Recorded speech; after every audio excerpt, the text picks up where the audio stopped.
Operation David heart শুরু হয়ে গেছে, জানেন। অপারেশন ডেভিড হার্টের অভ্যন্তরের এটা একটা প্ল্যানিং বলা যায়, যেখানটাতে আমরা চেষ্টা করছি আমাদের যে বাহিনীগুলো আছে, আমরা আছি, পুলিশ বাহিনী আছে,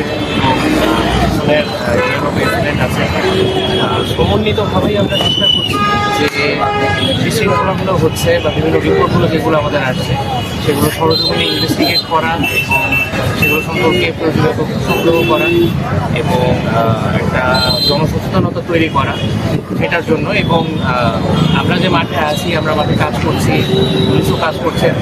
দেখা যায় বেশিরভাগ সময় আমাদের অপারেশনগুলো হয় রাতের সময় বা অন্ধকারে।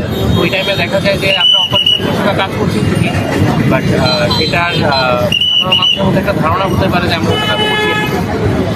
ইন এ সেন্স আমরা রাতেও কাজ করছি, ছাড়াও বিভিন্ন আমাদের নমিনেশন পেট্রোলগুলো করা বা সমন্বিত পেট্রোলগুলো করা, দিনেও আমরা মহড়া দিচ্ছি এবং দিনে রাতে যে কোনো সময়ই যে কোনো বিশৃঙ্খল পরিস্থিতি হলে বা কোনো ইমার্জেন্সি সিচুয়েশন আসলে আমরা কাজ করবো। যে কোনো অপরাধীর ব্যাপারে আমি একেবারে জিরো টলারেন্স। কোনো অপরাধীকে আমি ন্যূনতম শাস্তি এখানে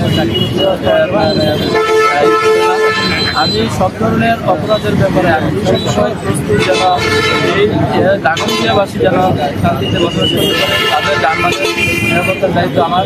আমি সর্বাত্মক চেষ্টা করে যাচ্ছি দিনে এবং রাতে যেন প্রতিটা মানুষ নির্বিঘ্নে চলাফেরা করতে পারে, নির্বিঘ্নে তাদের যানের এবং মালের নিরাপত্তা আমি নিশ্চিত করতে পারি। সেই হিসেবে আমার অফিসার কাজ করে যাচ্ছি।